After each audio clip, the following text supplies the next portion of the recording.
കോതമംഗലം കോട്ടപ്പടിക്ക് സമീപം കാട്ടാന കിണറ്റിൽ വീണു. കുട്ടിയാനയാണ് കിണറ്റിൽ വീണത്. JCB എത്തിച്ച് കിണറിന്റെ ഭിത്തി തകർത്താണ് കുട്ടിയാനയെ പുറത്തെത്തിച്ചത്. സൈഫുനിസ അലിയാർ നമുക്കൊപ്പം ചേരുകയാണ്. സൈഫുനിസ, എപ്പോഴാണ് ആ കുട്ടിയാന കിണറ്റിൽ വീണത്? എപ്പോഴാണ് രക്ഷപ്പെടുത്തിയത്? എത്രത്തോളം ശ്രമകരമായിരുന്നു റെസ്ക്യൂ?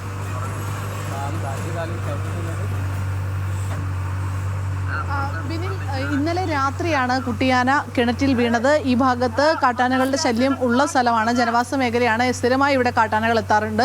ഇവിടെയുള്ള ഒരു കിണറ്റിലാണ് ഈ കുട്ടിയാന വീണത്. ഇന്നലെ രാത്രി വീഴുകയും ഒപ്പം ഈ ആനയുടെ ശബ്ദം കേട്ട് പ്രദേശവാസികളാണ് വനപാലകരെ വിവരം അറിയിച്ചത്. തുടർന്ന് JCB എത്തിച്ച് പുലർച്ചെ മുതൽ തുടങ്ങിയ ദൗത്യമാണ് രാവിലെ ഒരു 8 മണിക്ക് ശേഷം ഈ ആനയെ പുറത്തെത്തിക്കാനായത്. പിന്നീട് ആന കാട്ടിലേക്ക് തിരിച്ചു പോവുകയും ചെയ്തു. രാവിലെ 6:30ക്കാണ് JCB എത്തിച്ച് ഈ കിണർ ഇടിച്ച് വഴിയുണ്ടാക്കിയാണ് ഈ ചുറ്റുപാടുമെല്ലാം തന്നെ ഇടിച്ച് ആനയ്ക്ക് ഈ കിണറ്റിൽ നിന്ന് കയറി വരാനുള്ള വഴിയുണ്ടാക്കിയാണ് ഈ കുട്ടിയാനയെ രക്ഷപ്പെടുത്തിയത്.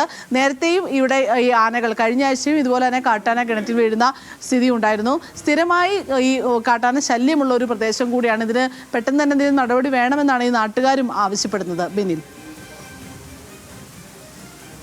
ശരി, സൈഫുനിസ അലിയാറാണ് വിവരങ്ങളുമായി ചേർന്നത്. സൈഫുനിസ, എന്തായാലും നമുക്ക് ആ ദൃശ്യങ്ങളൊന്ന് കാണാം.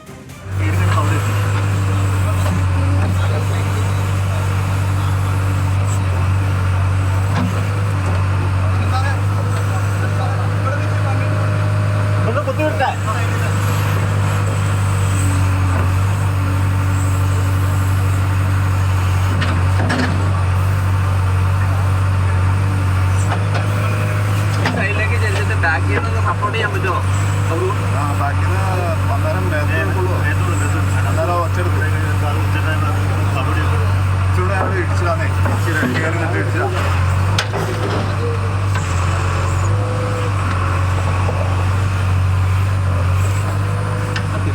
ബാക്കിൽ കാലം ചവിട്ടിട്ടുള്ള വെള്ളം അത്ര വെള്ളം ഭയങ്കര വെള്ളം.